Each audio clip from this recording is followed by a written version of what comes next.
ఈ రోజు మనం బైకింగ్ సీజన్ 5 ఎపిసోడ్ 14 లో ఏం జరగబోతుందని చూడబోతున్నాం. మన ఛానల్ ని ఫస్ట్ టైం చూస్తున్న వాళ్ళు ఎవరైనా ఉంటే దీని ముందు సీజన్స్ అన్నిటిని చూసి ఆ తర్వాత ఈ ఎపిసోడ్ ని కంటిన్యూ చేయండి, అప్పుడే అర్థమవుతుంది. దాని లింక్ కింద డిస్క్రిప్షన్ లో ఇస్తా. ఓకే, ఇప్పుడు ఈ ఎపిసోడ్ ఓపెనింగ్ లో హైవర్, నేను ఒక దేవుణ్ణి, నన్ను మీరందరూ పూజించాలి, ఈ రోజు మీకోసం ఒక సాక్రిఫైస్ ని తీసుకొచ్చా అని చెప్పి ముసుగు వేసుకున్న ఒకరిని తీసుకొచ్చి ముందు నిల్చోబెట్టారు. ఆ వ్యక్తిని చూసి హైవర్ ఆ ముసుగులో ఉన్నది లాగర్దా అని చెప్పి అరిచాడు. ముసుగు ఓపెన్ చేసి చూస్తే అది వేరే ఏదో అమ్మాయి లాగర్దా డ్రెస్ వేసి తీసుకొచ్చున్నారు. దాన్ని చూస్తున్న ప్రజలు ఇది లాగర్దా కాదు, హెయిల్ రాగ్నర్, హెయిల్ లాగర్దా అని ఐవర్ ని వ్యతిరేకిస్తున్నారు. ఐవర్ వాడి కింద ఉన్న సోల్జర్స్ కి ఆర్డర్ వేశాడు, ఎవరెవరంతా అరుస్తున్నారో వాళ్ళందరినీ కొట్టి ఇక్కడి నుండి తరలించండి అని చెప్పాడు. విట్సర్ ఆ సెరిమనీకి వెళ్లకుండా పడవలంతా ఉన్న ప్లేస్ లో కూర్చున్నప్పుడు ఒక అమ్మాయి అక్కడికి వచ్చి, మీరెవరని చెప్పి నాకు తెలుసు, ఎందుకు ఆ సెరిమనీకి వెళ్లకుండా ఇక్కడ కూర్చున్నారు అని అడిగింది. అందుకు విట్సర్ ఒక విధంగా నవ్వేసి అక్కడికి బయలుదేరాడు. ఐవర్ అక్కడ నిల్చొంది కదా రాక్షసి, ఆమె నా అమాయకమైన మా అమ్మ యాస్లాగ్ ని చంపింది అని చెప్పాడు. చుట్టూ ఉన్న ప్రజలందరూ లేదు అది లాగర్దా కాదు అని చెప్పి అరుస్తున్నారు. ఐవర్ లేదు అది లాగర్దాని అని చెప్తూ ఉన్నప్పుడు విట్సర్క్ అక్కడికి వచ్చేసాడు. ఆ అమ్మాయి లేదు నేను లాగర్దాని కాదు, నన్ను వదిలేయండి అని చెప్పినా వినకుండా ఆమెను తీసుకెళ్లి బోట్ కట్టి ఆమెను చంపి రక్తాన్ని తీసుకొని ఆ బోట్ లోనే పెట్టి కాల్చేశారు. దీని తర్వాత ఆ బ్లడ్ ని తీసుకొచ్చి గ్రేట్ హాల్లో అందరికి ఇచ్చి దాన్ని తాగమంటున్నాడు. కింద కూర్చున్న విట్సర్క్ అదే లాగర్దా బ్లడ్ కాదు, నువ్వు దేవుడివి కాదు అని చెప్పాడు. ఐవర్ నీకు ఎంత ధైర్యం ఉంటే నన్ను దేవుడు కాదని చెప్తావు, నీకు బయట వర్షం పడుతూ ఉంది, పిడుగు పడే సౌండ్ వినిపిస్తోంది కదా, థోర్ వాడి సుత్తిని కొట్టే సౌండ్ అని చెప్పి అరుస్తున్నాడు. ప్రజలు కూడా ఐవర్ కే సపోర్ట్ చేసి చీర్ చేయగా విట్సర్ కోపంగా అక్కడి నుండి వచ్చి ఆ అమ్మాయిని కాల్చిన ప్లేస్ ని చూస్తూ ఉన్నప్పుడు ఫస్ట్ లో ఒక అమ్మాయి వచ్చింది కదా, ఆ అమ్మాయి అక్కడికి వచ్చింది. ఆ అమ్మాయితో నా బ్రదర్ ఐవర్ వాణ్ణి వాడు దేవుడు అనుకుంటున్నాడు అని చెప్తున్నాడు. దాని తర్వాత విట్సర్కు ఆ అమ్మాయి క్లోజ్ గా ఉన్నప్పుడు ఆ అమ్మాయి విట్సర్క్ అడిగింది, నువ్వెందుకు ఇక్కడ నుండి అక్కడికన్నా వెళ్ళకూడదు, మనమిద్దరం కావాలంటే కూడా వెళ్ళిపోదాం రా అని పిలిచింది. అందుకు వాడు నాకు ఇక్కడ నుండి వెళ్ళాలనిపించడం లేదు, ఎందుకని తెలియలే, చిన్నప్పటి నుండి ఐవర్ అంటే నాకు ఇష్టం ఉండేదే కాదు, ఊబే అంటేనే నాకు చాలా ఇష్టం, కానీ వాడి బోట్ లో నుండి దిగి ఎందుకు ఐవర్ తో జాయిన్ అయినా అని చెప్పి నాకు ఇంతవరకు అర్థం కాలేదు. వీటన్నిటికీ దేవుడు ఏదో ఒక రోజు సమాధానం చెప్తాడు, అందుకోసం నేను వెయిట్ చేస్తున్నాను అని చెప్పాడు. ఇక్కడ ఫ్లోకి ఐలాండ్ లో కనిపించకుండా పోయిన థోరిన్ ని ఇంకా వీళ్ళు వెతుకుతూనే ఉన్నారు. ఆమె అసలు కనిపించడమే లేదు. ఐలాండ్ లో ఉన్న అందరూ అన్ని చోట్ల వెతికేశారు. ఆ అమ్మాయి యొక్క భర్త హెల్గి ఎవిండ్ దగ్గరికి వెళ్లి, నువ్వే నా భార్యను తీసుకెళ్ళుంటావు నాన్న, మర్యాదగా ఎక్కడుందో చెప్పు ప్లీజ్ అని చెప్పి ఏడుస్తూ ఉన్నాడు. ఎవిండ్ రే ఏం మాట్లాడుతున్నావురా, అది నా కోడల పిల్ల, నేనే ఎందుకు ఆమెను చంపుతాను, ఎందుకు పిచ్చి పిచ్చిగా బాగుతున్నావు ఇప్పుడు అని అడిగాడు. హెల్గి ఇక్కడున్న ఎవరో ఒకరికి నిజం తెలిసే ఉండాలి, థోరిన్ వల్ల తనిగా ఎక్కడికి వెళ్ళలేదు, ఎందుకంటే ఆమె గర్భంగా ఉంది అని చెప్పింది. హెల్గి వాళ్ళ అమ్మ పైకి లేసి, థోరిన్ చివరిగా నాతోనే మాట్లాడింది, ఆ అమ్మాయికి ఆ బిడ్డ ఈ కష్టమైన ప్రదేశంలో పుట్టడం ఇష్టం లేదని చెప్పి నాతో బాధపడింది, దాని తర్వాత నుంచి ఆమె కనిపించడం లేదు అని చెప్పింది. దాన్ని విన్న హెల్గి, లేదు అది అలాంటి పిరికి మనస్తత్వం ఉన్న అమ్మాయే కాదు, మీరే దాన్ని చంపుండాలి, మర్యాదగా చెప్పండి అని చెప్పి వాడి యొక్క అత్తగారిని పట్టుకొని ఏడుస్తూ ఉన్నాడు. తర్వాత ఫ్లోకి ఒక కొండ పైన వర్షంలో అగ్గిమంట వేసుకొని థోరిన్ ఎక్కడికి వెళ్ళుంటుంది అని చెప్పి ఆలోచించేటప్పుడు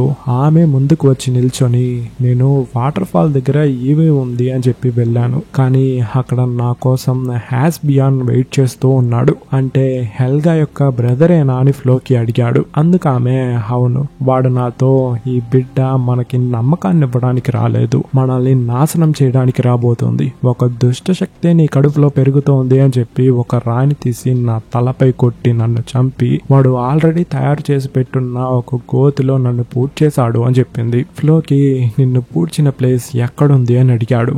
ఆమె అదిగో అక్కడుంది అని చెప్పి మాయమైపోయింది. ఫ్లోకి ఎందుకు ఈ అమ్మాయికి ఇలా జరగాలి అని చెప్పి ఏడుస్తూ అక్కడే కూర్చున్నాడు. యోర్క్ టౌన్ నుండి హెరాల్డ్ అండ్ ఓలివిసన్ వెసెక్స్ కి వాళ్ళ ఆర్మీని బోట్ ని తీసుకుని బయలుదేరారు. ఓలివ్, నేను కొన్ని రూమర్స్ ని విన్నా.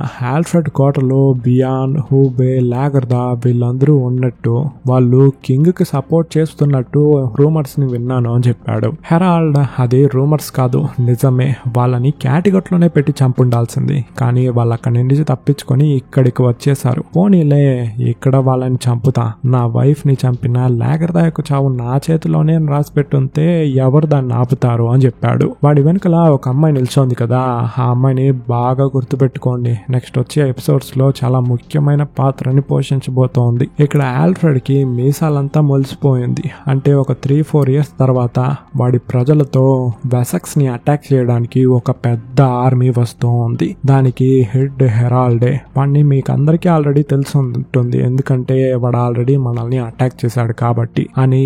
పక్కనున్న బియాన్, ఊబే, లాగర్దాని చూసి, నా ప్రజలు ఇక్కడ మీరు ఉండడానికి వీల్లేదని చెప్పి చాలా వ్యతిరేకించినా వినకుండా మిమ్మల్ని నేను ఇక్కడ ఉండడానికి అనుమతించాను. సో ఇప్పుడు మీరు నాకు హెల్ప్ చేయాల్సిన టైం. మీ యొక్క వైకింగ్స్ ని ఎదిరించి యుద్ధం చేయడానికి అయిన వ్యూహాన్ని నా అన్న యాథల్రెడ్ తో కలిసి వేయండి. ఒకవేళ మాకు హెల్ప్ చేయము అని చెప్పారంటే మీరు చేసిన ద్రోహానికి అందరినీ చంపేస్తాను అని చెప్పాడు. ఊబే ముందుకు వచ్చి, లేదు, మేము మీకు ద్రోహం చేయము రాజుగారు, హెరాల్ ని ఎదిరించి యుద్ధం చేస్తాము అని చెప్పాడు. ఆల్ఫ్రెడ్ సింహాసనంలో నుండి దిగి బియాన్ దగ్గరికి వచ్చి కళ్ళార్పకుండా చూస్తూ ఉన్నాడు. బియాన్, ఏంటి అని అడిగాడు. నువ్వు నీ జుట్టుని కట్ చేసేసుకున్నావు కదా, విచిత్రంగా ఉంది. అదే చూసా. సరే, అందరూ వెళ్ళొచ్చు అని చెప్పింది. అందరూ అక్కడి నుండి బయలుదేరారు. ఊబేతో మాత్రం తనిగా, నాకు హెల్ప్ చేస్తున్నందుకు థ్యాంక్స్, అండ్ నాకు ఇంకొక ఫేవర్ కూడా నువ్వు చెయ్యాలి అని అడిగాడు. అదేంటంటే ఆల్ఫ్రెడ్ కి ఫైట్ చేయడం ఎలా అని చెప్పి ట్రైనింగ్ ఇవ్వమని అడిగాడు. యుద్ధ భూమిలో ఎప్పుడు మనం భయపడకూడదు, భయాన్ని ఎదిరించడమే ఫస్ట్ లెసన్. వైకింగ్స్ దగ్గర గొడ్డలుంటుంది, అది ఎదురుపడినప్పుడు కూడా మన కంట్లో భయం కనిపించకూడదు. సో వెళ్ళి ఆ చెట్టు దగ్గర నిల్చో అని చెప్పి గొడ్డల్ని విసిరాడు. ఆల్ఫ్రెడ్, ఒరే ఊబే, నన్ను చంపేస్తావా ఎట్టా, ఎందుకు అలా విసురుతున్నావు అని చెప్పి భయపడుతున్నాడు. ఊబే, ఇదే ఫస్ట్ ట్రైనింగ్ అంటూ ఒక్కొక్క గొడ్డలిగా విసురుతూ ఉన్నాడు. ఫ్లోకి యొక్క ఐలాండ్ లో థోరిన్ ఎక్కడుందని చెప్పి వాళ్ళ ఫ్యామిలీకి చూపించాడు. దాన్ని చూసిన వాళ్ళందరూ ఏడుస్తూ ఉన్నారు.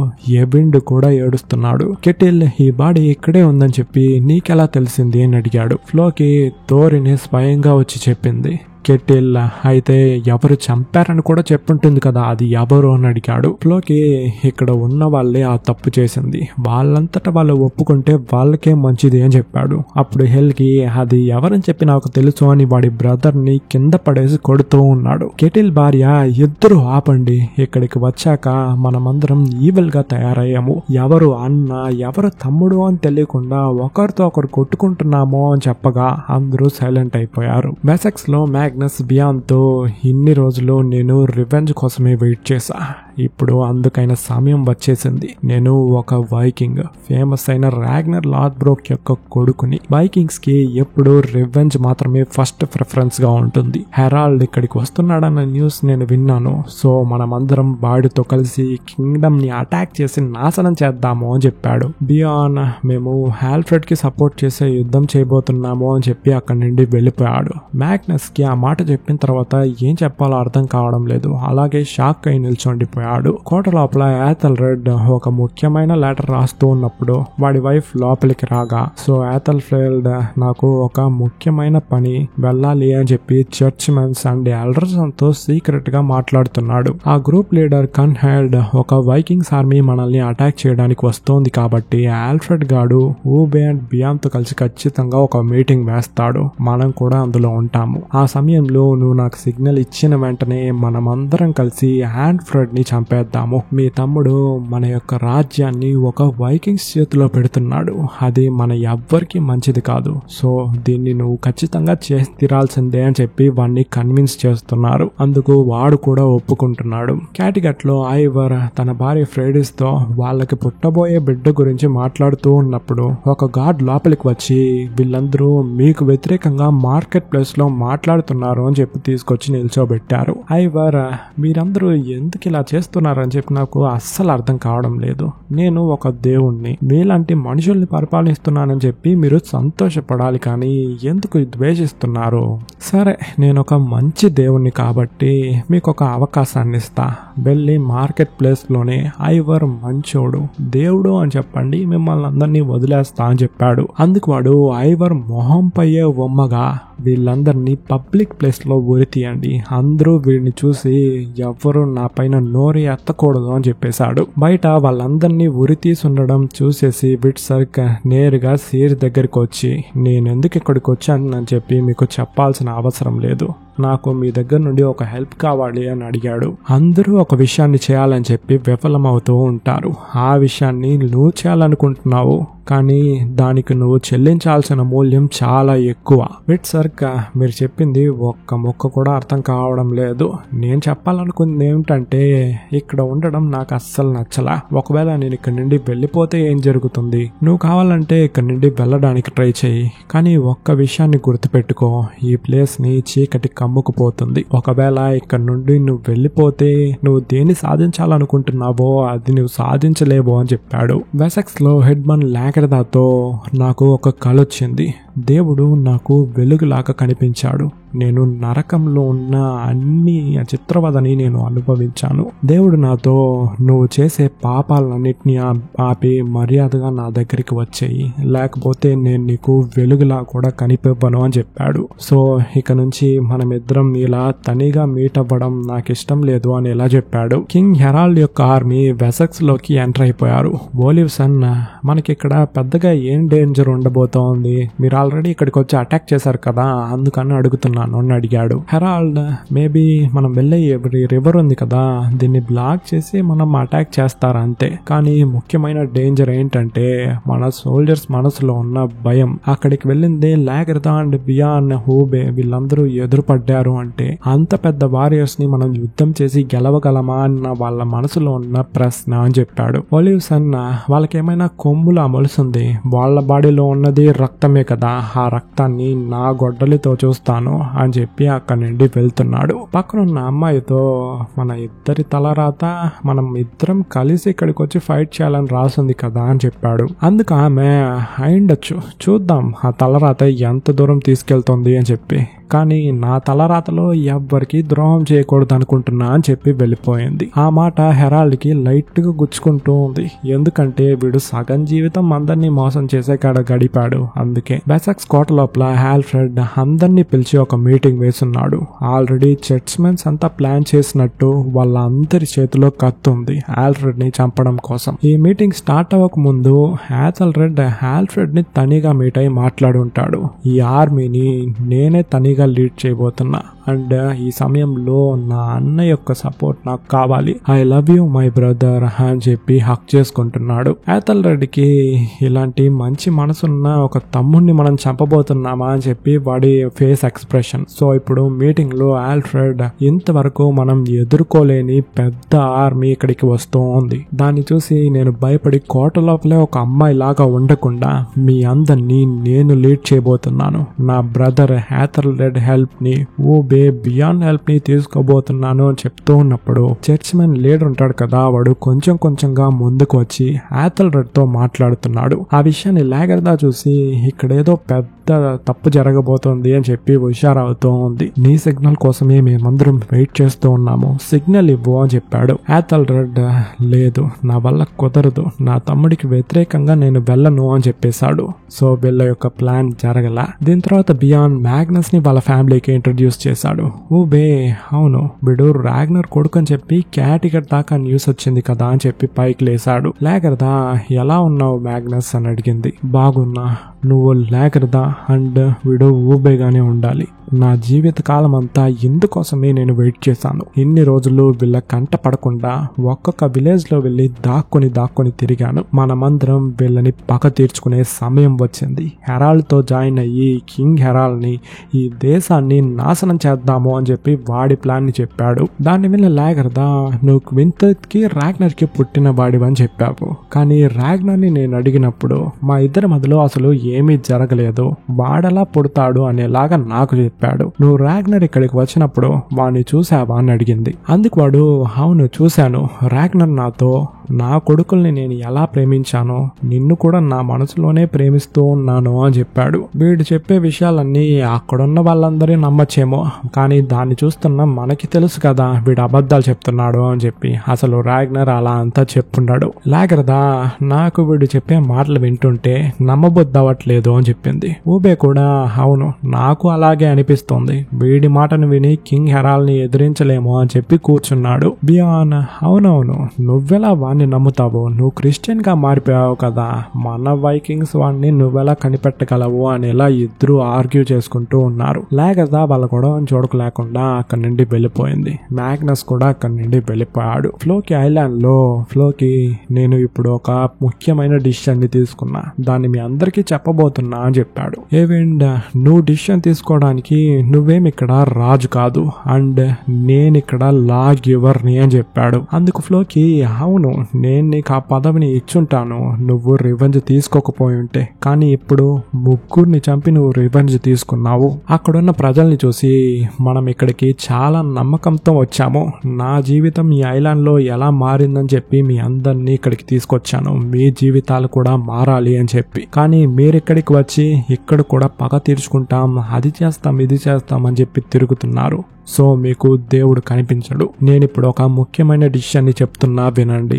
ఇప్పుడే ఎవిండ్ ఫ్యామిలీ ఐలాండ్ నుండి వెళ్ళిపోవాలి అని చెప్పాడు. ఎవిండ్ మా దగ్గర ట్రావెల్ చేయడానికైనా ఆహారమే లేదు, మేమెలా వెళ్ళగలము అని అడిగాడు. ఎవిండ్ కోపంగా గొడ్డల్ని తీసుకెళ్లి గొంతుపై పెట్టి మా అందరినీ దేవుడు ఉందని చెప్పి అబద్ధాలు చెప్పి ఇక్కడికి తీసుకొచ్చి ఇక్కడ చాలా మంది నేను చంపుతున్నావు, ఫస్ట్ నిన్ను చంపాలరా అని చెప్పాడు. ఫ్లోకి నువ్వు నన్ను చంపలేవు అని చాలా కాన్ఫిడెంట్ గా చెప్పాడు. ఎందుకంటే ఫ్లోకి అక్కడ ఉన్న వాళ్ళందరూ సపోర్ట్ చేస్తున్నారు. ఏవెండ్ కూడా గొంతుపై నుంచి కత్తి తీసేశాడు.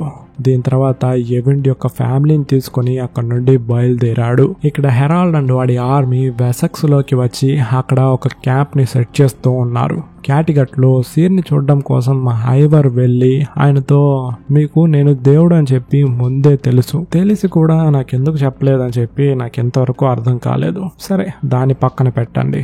దీని తర్వాత మీ దగ్గరికి ఎవరైనా వచ్చి నా గురించి అడిగితే ఐవర్ ఒక దేవుడు అని చెప్పాలి. అందుకు సీర్ నువ్వు చెప్పిందంతా నేను చెప్పను, నాకు ఏదైతే కనిపిస్తుందో అదే చెప్తాను, నిజమే మాట్లాడతాను అని చెప్పాడు. ఐవర్ నేను కూడా అదే చెప్తున్నా సీర్, నేను దేవుడు అని చెప్పి నిజం చెప్పండి చాలు. నువ్వు దేవుడా? కాదు, ఐవర్ ది బోన్లెస్ రాగ్నర్ యొక్క కొడుకువి. చీకటి క్యాటిగట్ ని మూసుకుపోయేది చాలా దూరంలో అంతా లేదు, దగ్గర పడింది. నీ కాళ్ళు ఎలా విరిగిపోయి ఉన్నాయో నీ యొక్క రథం కూడా ఇప్పుడు విరిగిపోయింది. నీ యొక్క ఎముకలు కాదు అవి పాములు. నువ్వు చూసే నీ కళ్ళే నీకు ద్రోహం చేస్తుంది, నువ్వు వెళ్లే దారంతా దరిద్రంగా మారుతుంది అని చెప్తూ ఉన్నప్పుడు ఐవర్ కి కోపం వచ్చి సీర్ తాళ దగ్గరకు వెళ్లి నిల్చున్నాడు. సీర్ కి ఆయన యొక్క భవిష్యత్తు కనిపించి లేదు అని చెప్పి అరుస్తున్నాడు. ఐవర్ సీర్ తలలోనే కత్తి దించి ఆయన్ని చంపడంతో ఈ ఎపిసోడ్ ఫినిష్ అయింది. నెక్స్ట్ ఎపిసోడ్ లో నా వాయిస్ మీరు వినేంత వరకు లాట్స్ ఆఫ్ లవ్. టాటా.